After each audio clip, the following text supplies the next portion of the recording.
Donc j'ai dit au Mali, je vous demande pardon. Mba délile, ressaisissez-vous. Ressaisissez-vous pour aider le colonel Koïta. Ressaisissez-vous pour des manifestations. Aujourd'hui, on n'a pas besoin d'aller devant une ambassade de France au Mali, au Niger ou au Burkina. Non. Il faut des grandes manifestations, même si la place de l'indépendance, en fonction de la ville, mais il faut des millions d'Africains qui sortent avec des slogans clairs. Nous ne voulons pas de présence militaire étrangère sur notre territoire. Nous voulons l'abolition immédiate, sans condition du franc CFA. Nous voulons la suspension, la cancellation totale de tous les accords militaires qu'il y a entre la France et les pays africains. Nous ne voulons pas la présence de l'OTAN, c'est-à-dire de l'Africom, l'armée américaine sur notre territoire. Je vous ai dit, ils ont 800 bases dans le monde. On ne peut pas les chasser de partout en Afrique au même moment. On n'est pas des fous, on ne rêve pas. On sait que ces criminels feront tout pour ne pas partir. Mais là où on est sur pied, là où on est sur pied, il faut que les Américains sachent qu'au Niger, ils ne vont pas rester. Ce n'est pas le gouvernement nigérien qui parle, hein. C'est nous, Africains, propriétaires de l'Afrique. Le gouvernement nigérien au service du peuple nigérien. Ceux qui ont fait venir l'Amérique, là, ce sont nos ennemis endogènes. C'est-à-dire les Bazoum, les francs-maçons, musulmans le matin, le soir, francs-maçons, les Bazoum, là. Ce sont eux qui ont installé les patrons au Niger. Ce n'est pas le peuple du Niger qui a appelé. Des indignes aujourd'hui que les chiffres sont sortis. Tout ce qui était exploité au Niger sur l'uranium, combien revient au Niger? Hein, tous les vols, les pillages que ces gens ont fait au peuple nigérien, et on se balade dans le monde pour dire que le Niger est le pays le plus pauvre de la terre. Tout est ramassé, ils vont avec la complicité des minards comme les Youssouf, les Mamad, comment il s'appelle, celui avant lui, leur famille.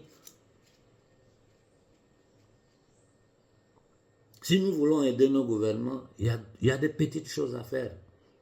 Ça ne demande pas de l'argent, ça demande seulement de la volonté et de la conscience. Ça demande simplement de la volonté et de la conscience. Moi, le seul conseil que je peux vous donner, c'est ça. La seule direction que je peux vous donner, c'est ça. On n'a pas autre solution. Laissez nos gouvernements faire le travail sur le plan international. Qu'ils aillent au temple mondial du satanisme pour parler comme ils sont en train de parler devant le monde entier. Ça, c'est leur rôle. C'est leur rôle de prendre les dispositions pour nous sortir de tous ces accords d'esclavage, ces accords coloniaux. Ils font leur travail. Mais connaissant l'ennemi, sachant que l'ennemi ne va pas arrêter, qu'il va continuer toujours avec des faux coups. Ils sont machiavéliques, ils sont démoniaques. Comment nous pouvons les arrêter? Comment? Si ce n'est pas en faisant entendre notre voix. France 24 peut mentir, mais si France 24 voit le Niger, le Mali, le Burkina sur pied le même jour, à millions de personnes, ils manifestent. Même si France 24 veut cacher, les autres télévisions du monde vont faire sortir, ils seront obligés de faire sortir. C'est-à-dire, c'est le peuple africain qui parle. Le misérable qui est à la tête des Nations Unies, là. Le minable, l'assassin, le criminel, parce que tous ceux-là, mais vous vous rendez compte, ils utilisent les Nations Unies pour essayer d'empoisonner un peuple, d'empoisonner l'humanité. Ils sont allés imposer à nos gouvernements de venir faire inoculer nos populations. Heureusement, sur ça, je dis vraiment bravo, bravo, bravo aux activistes, à la jeunesse africaine. Et ça, ce sont des jeunes qui ne sont même pas connus du grand public. Je ne parle pas des vidéomans. Ils ont reçu mon message et ils l'ont fait circuler dans toute l'Afrique. Ils n'arriveront pas à inoculer un seul Africain. Je dis bravo à nos frères du Congo qui sont en train de pourchasser les ONG dans tout le Congo.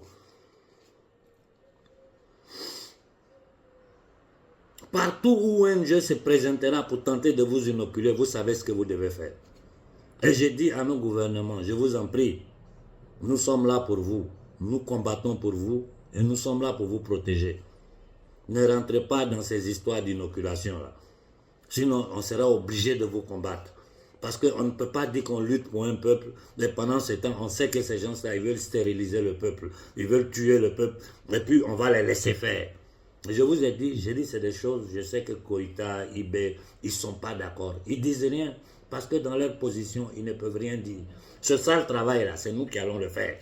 S'ils veulent venir s'en prendre à quelqu'un, ce n'est pas Koïta, ce n'est pas Ibé. C'est Konaré qui a dit aux Africains de ne pas s'inoculer. Les Africains ne vont pas s'inoculer. Je suis là, je les attends. Quand ça a commencé en 2020, là, ils m'ont envoyé la police à la maison.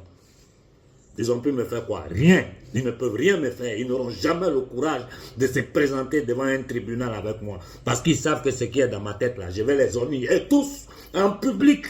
Ça sera une honte pour toute l'élite occidentale s'ils osent un jour moi m'appeler devant un tribunal. Ils savent que je sais tout.